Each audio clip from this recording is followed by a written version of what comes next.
ஆ வந்துட்டேண்ணே, இங்கே தான் இருக்கேன். ஆ சரிண்ணே. ஒன்றும் கவலைப்படாதண்ணே, நான் பார்த்துக்கிறேண்ணே. காசு வாங்கிட்டேன்ல, நான் பார்த்துக்கிறேன். பாப்புலரான ஜெனா ஃபுட்ஸை பற்றி கேவலமாக என் ஃபுட் பிளாக்ல போட்டு சும்மா கிளின்னு கிழிச்சிடறேண்ணே. ஒன்றும் கவலைப்படாதண்ணே, நான் பார்த்துக்கிறேண்ணே. பொறுப்பை என்கிட்ட கொடுத்துட்டேன்ல, ஒன்றும் கவலைப்படாத.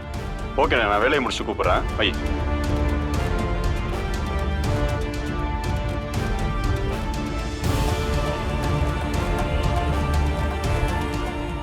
நீ கேமரா ஆன் பண்ணப்பவே நான் வீடியோ எடுக்க ஸ்டார்ட் பண்ணிட்டேன்.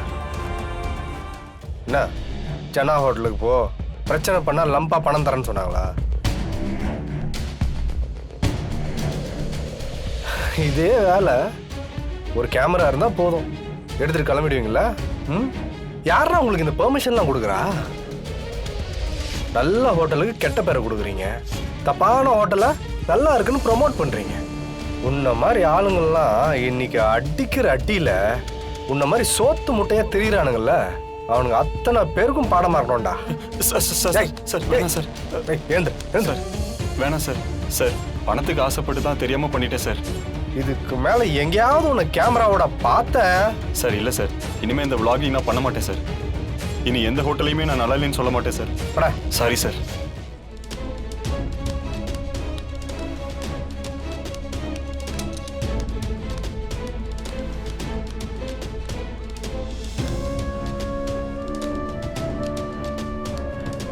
அவன் வந்ததுமே மாத்தி மாத்தி பேசலாம், அக்யூஸ் பண்றதுல குறியா இருந்தான், சாப்பிட்றதுக்கு முன்னாடியே கத்தி இருக்கான். இது எல்லாமே ஏதோ ஒரு மோட்டிவோட தான் பண்ணியிருக்கான். Customer is not always right.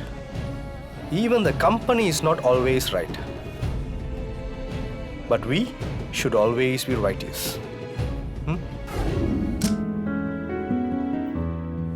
Tamil, என்ன இவ்வளவு டல்லா இருக்க? அதெல்லாம் ஒண்ணு இல்லம்மா. ஏன் உன் புருஷனுக்கு பிடிக்காத ஒருத்தனுக்கு நான் இந்த மாதிரி போஸ்டிங் கொடுத்துட்டேன்னு வருத்தப்படுறியா? சாச்சா அப்படிலாம் இல்ல ஜனாமா. அப்புறம் இல்ல, அத்தை இன்னும் என் மேல கோவமா தான் இருக்காங்க. எப்போ கோவம் குறையும்னே தெரியலம்மா. இப்பதான் என்கிட்ட கொஞ்ச நாளா நல்லா பேசிட்டு இருந்தாங்க, இப்ப மறுபடியும் பழைய மாதிரி ஆயிடுச்சு. புரியுது. அதுக்காக மீனா கோவமா இருக்கான்னு நீ ஃபீல் பண்ணா சரியாயிடுமா? சமாதானப்படுத்து, உன்னால அவ மனச கரைக்க முடியும்.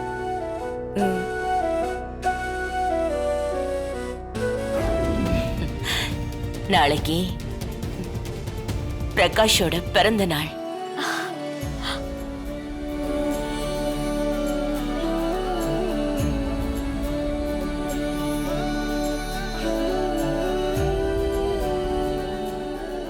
அப்பா, நாளைக்கு உங்க பர்த்டேவா?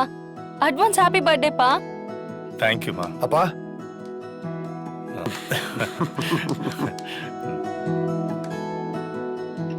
சாரிங்க, ரொம்ப நாளா அந்த நினைப்பே இல்லாம இருந்துட்டோமா, அதான் மறந்துட்டேன். பரவாயில்ல மீனா, எனக்கே ஞாபகம் இல்ல, இப்ப அம்மா சொல்லிதான் தெரியுது.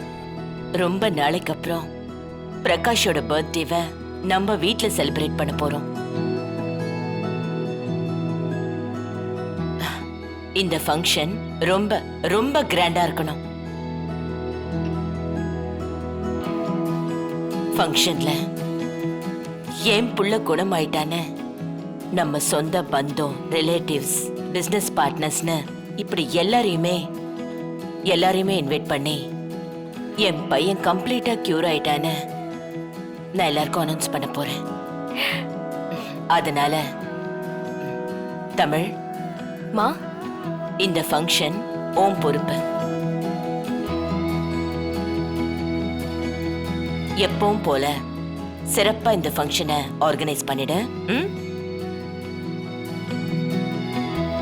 எந்த குறையும் இருக்கக்கூடாது, ஓகேவா? இல்லம்மா. என்ன? ஃபங்க்ஷனை அத்தையே பண்ணட்டும் ஜனாமா.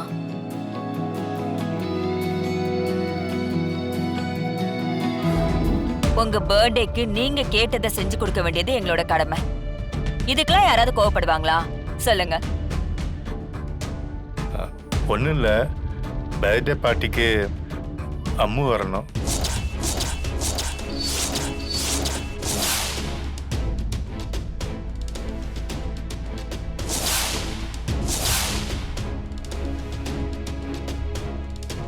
நீங்க என்ன நினைச்சிட்டு இருக்கீங்க?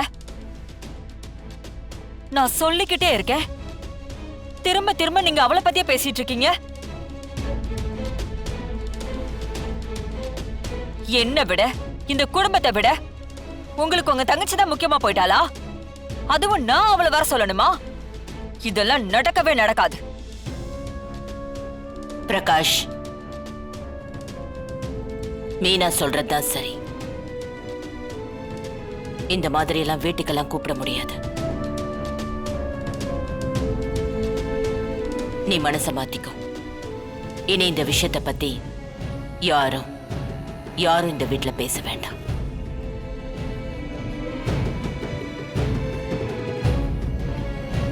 இத்தனை வருஷம் கழிச்சு உங்க பிறந்த நாளை கொண்டாட போறோம்னு நாங்க சந்தோஷமா இருக்கோம். அந்த சந்தோஷத்தை கெடுத்துறாதீங்க.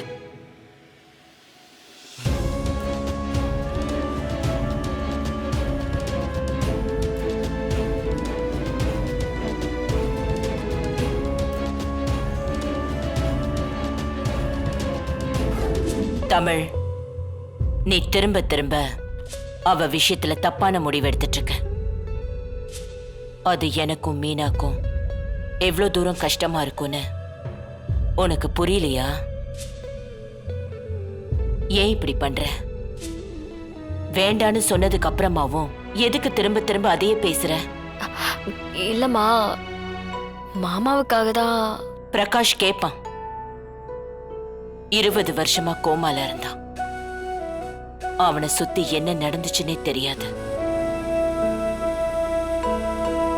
இதோ பாரு தமிழ், இந்த விஷயத்துல மீனாவோட முடிவுதான் சரி. இதுக்கப்புறம் அவளை இந்த வீட்டுக்குள்ள அனுமதிக்க முடியாது. தமிழ், இனிமே இத பத்தி நீ பேசாத. சரிங்கம்மா. நீங்களே இதை பத்தி இவ்வளவு தூரம் சொன்னதுக்கு அப்புறம் அதை பத்தி பேசி என்ன இருக்கு? வேண்டாம், விட்டுருங்க. என்ன, நம்மலாம் வேண்டான்னு சொன்னதுக்கு அப்புறமும் மாமாவோட மனசுல அவர் ஆசைக்காகவாச்சும் நம்ம அவங்களை இன்வைட் பண்ணுவோம்னு எதிர்பார்ப்பாரு. பர்த்டேல அவரோட தங்கச்சியும் வருவாங்கன்னு எதிர்பார்ப்பாரு. பாவம், மாமா ஏமாந்து போயிடுவாரு. அதுக்கு என்ன பண்ண முடியும்? நாம தானே ஒதுக்கி வச்சிருக்கோம். அத்தைக்கும் பிடிக்கலனா சேர்க்க முடியாதுல்ல. 20 வருஷம் கழிச்சு மாமாவுக்காக நம்ம ஒண்ணு பண்றோம். ஆனா அதுல அவரால சந்தோஷமா கலந்துக்க முடியாது. பரவாயில்ல ஜனமா, விடுங்க.